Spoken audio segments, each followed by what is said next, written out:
Alors, d'abord, elle devrait se dérouler normalement autour de 16 heures heure locale, c'est-à-dire 15 heures heure de Paris, même si cet horaire peut bien sûr varier.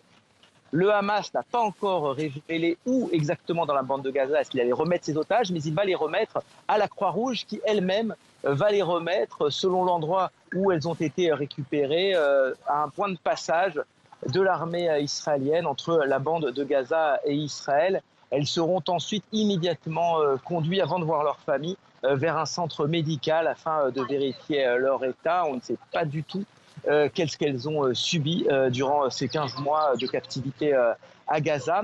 Et ensuite, bien sûr, elles seront remises à leur famille à l'abri de la presse. Stéphane, quelle est l'ambiance sur place? Dans quel état d'esprit sont les personnes autour de vous avant l'arrivée de ces otages?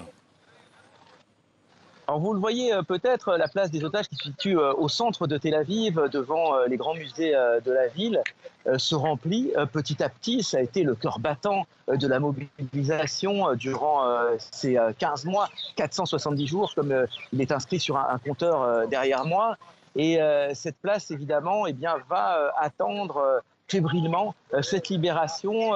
Il y a un écran géant qui a été dressé sur lequel seront projetées eh bien, les images de la libération, même si je vous le disais, les médias seront tenus à distance. Eh bien, ici, on va suivre quand même de très près les étapes de la libération de ces premiers otages après la trêve de novembre 2023, avec beaucoup d'émotion. Il y a aussi ici, sur la place des otages à Tel Aviv, des familles d'otages pas forcément concernés bien sûr par ces 3 libérations, mais qui espèrent que bientôt ce sont leurs proches qui seront libérés de la bande de Gaza.